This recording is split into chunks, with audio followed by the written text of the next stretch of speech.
జరుగుతున్న మద్యం పైన చూస్తుంటే పక్క రాష్ట్రాలు కూడా బగ్గుమంటున్నాయి. ఎందుకంటే మద్యలు ఏరులై పాడుతున్నాయి. ఎక్కడ గుళ్ళ దగ్గర అవే, బల్ల దగ్గర అవే, ఇండ్ల సందులు అవే, ఎక్కడ చూసినా బెల్ట్ షాపులు ఎక్కువైపోయి మరి చాలా విస్తృతంగా అంటే సంసారాలు పైకి వస్తే సంతోషిస్తాం, కానీ ఈ కల్తీ సారాలు ఎక్కువగా విస్తరించబడ్డాయి.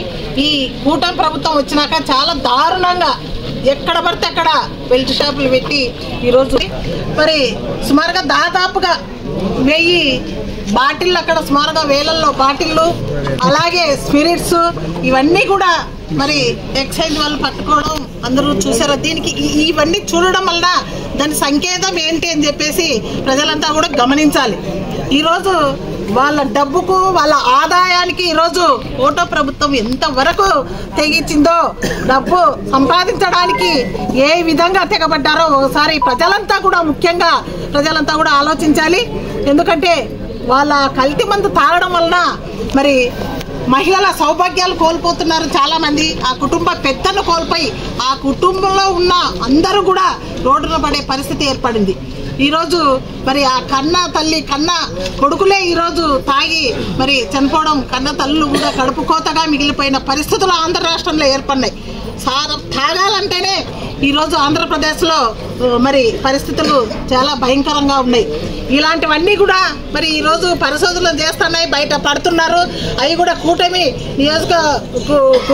వాళ్ళ ఇన్ఛార్జ్ అని చెప్పేసి కూడా అందరూ కూడా అనుకోవడం జరుగుతుంది. మరి ఈ ప్రభుత్వం డిప్యూటీ సీఎం పవన్ కళ్యాణ్ గారు ఏం చేస్తున్నారని అడుగుతున్నాం. లోకేష్ గారు ఎక్కడా అని అడుగుతున్నాం. ఈరోజు మన ముఖ్యమంత్రి చంద్రబాబు నాయుడు గారు ఎందుకు మాట్లాడలేకపోతున్నారు దీని మీద అని అడుగుతున్నా.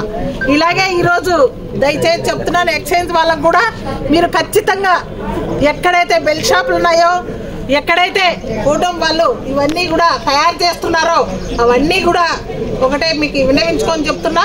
ఒకటే మీరంతా కూడా వీటన్నిటిపైన మరి మీరు వెళ్ళి అన్నీ కూడా కనిపెట్టి ఈ కల్తీ మద్యం అనేది లేకుండా జాగ్రత్తలు పడాలని చెప్పేసి ఎక్సైజ్ పోలీసులకు కూడా నేను విన్నవించుకుంటున్నాను.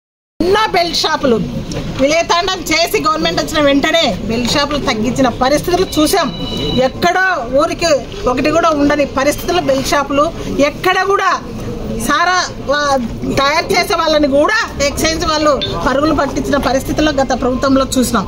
మరి ఈ ప్రభుత్వంలో ఎక్కడ చూసినా పర్మిట్లో చాలా పెట్టడం, మరి ఈరోజు బెల్ట్ షాపులు కూడా ఎక్కువగా కావడం, ఇవన్నీ కూడా గమనించాలి. ఖచ్చితంగా తనిఖీలు చేయాలని చెప్పేసి ఎక్సైజ్ పోలీసుని కోరుతున్నాం.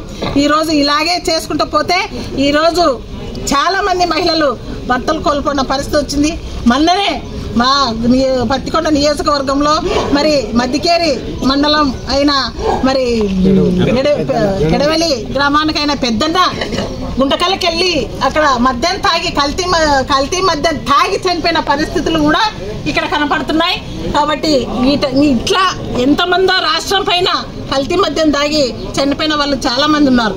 వాళ్ళందరినీ కూడా తనిఖీలు, వాళ్ళ కుటుంబాలన్నీ కూడా ఎవరెవరు కల్తీ మద్యం తాగి చనిపోయారో సుమారుగా దాదాపుగా 400 పైగా కుటుంబాలు కల్తీ మద్యం తాగి చనిపోయిన వాళ్ళు ఉన్నారు. వీటన్నిటిని పరిశీలించి ఆ కుటుంబాలకు కూడా న్యాయం చేసే దిశగా ఈ ప్రభుత్వం గుర్తించి వాళ్ళకి న్యాయం చేయాలని చేసి డిమాండ్ చేస్తున్నారు.